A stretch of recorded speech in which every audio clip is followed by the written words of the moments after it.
Cabinet తీసుకున్న నిర్ణయం ప్రకారం ఇకపై రాష్ట్రంలో ఉండే అన్ని మహిళా సంఘాలు ఒకే అంబరిల్లా కింద ఒకే గొడుగు కింద ఉండాలని కేబినెట్ నిర్ణయం తీసుకోవడం జరిగింది.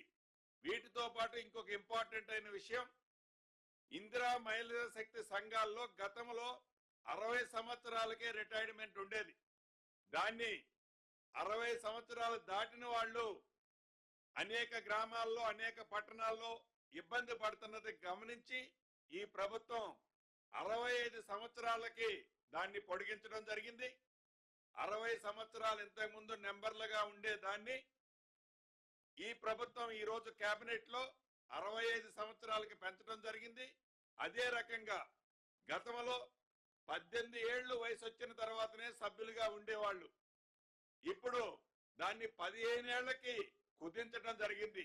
అంటే 15 సంవత్సరాల నుంచి 65 సంవత్సరాల వరకు ఈ మహిళా సంఘంలో నా ఆడబిడ్డలు మన ఇందిరమ్మ ప్రభుత్వంలో అది పట్టణాలలో కానీ గ్రామాలలో కానీ సభ్యులుగా ఉండవచ్చు అనేది ఈనాడు కేబినెట్ నిర్ణయం తీసుకోవడం జరిగింది.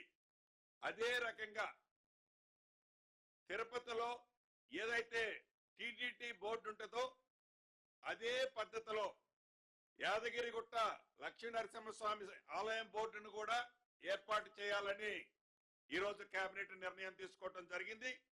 ఇందులో అందరికీ వీలుగా Telangana charitable and Hindu religion institutions and endowment act 1987 ని సవరించడం కూడా జరిగింది ఈరోజు కేబినెట్ లో. ముఖ్యంగా మనం టూరిజం అంటే మనకి తెలియంది కాదు. గడిచిన 10 సంవత్సరాల్లో తెలంగాణ రాష్ట్రంలో టూరిజం ఎంత నిర్లక్ష్యానికి గురైందో మనకి తెలియంది కాదు. మన రాష్ట్రంలో అనేక టూరిస్ట్ ప్లేసులు ఉన్నా నా మీడియా మిత్రులే కాదు, తెలంగాణ రాష్ట్రంలో అనేక మంది మన దగ్గర ఉన్న టూరిస్ట్ ప్లేసుల్ని డెవలప్ చేసుకొని కారణంగా, ఒక పాలసీ అంటూ లేని కారణంగా ఇంటి ముందున్న ఈ టూరిస్ట్ ప్లేస్ ను వదిలి ఎక్కడికో దూర ప్రాంతాలకు మనం పోతుంటాం.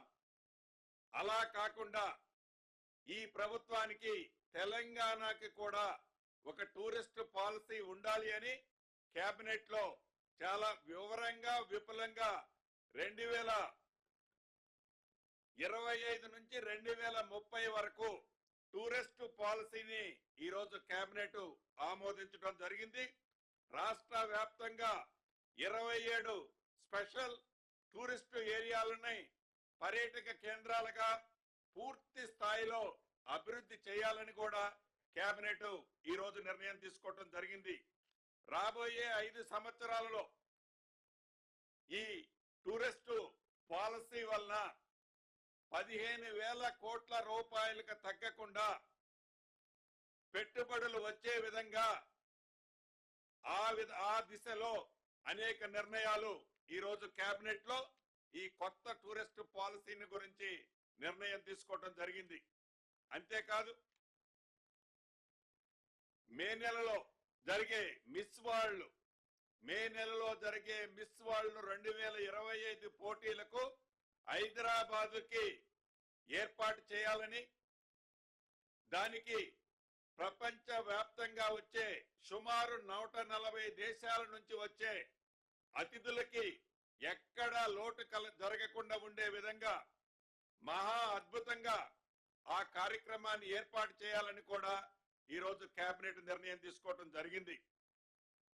నా శాఖకు సంబంధించి మన ఇందిరమ్మ ప్రభుత్వం వచ్చిన తర్వాత ఏవైతే రెవెన్యూ గ్రామాలకి 10,954 రెవెన్యూ గ్రామాలు ఏవైతే ఉన్నాయో ఈ రెవెన్యూ గ్రామాలకి నాదులు అనేవాళ్ళు ఎవరూ లేని కారణంగా గడిచిన 10 సంవత్సరాలలో ప్రజలు ఎంత ఇబ్బంది పడ్డారో మనకు తెలియంది కాదు.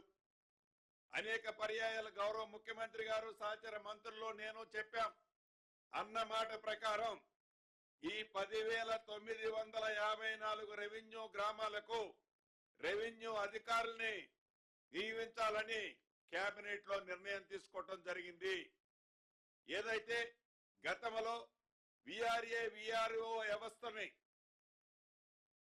పూర్తిగా ఆనాటి ప్రభుత్వం డిమాలిష్ చేసిందో దాంట్లో యోగ్యులైన వారందరినీ దీంట్లో తీసుకోవాలని కూడా కేబినెట్ లో నిర్ణయం తీసుకోవడం జరిగింది.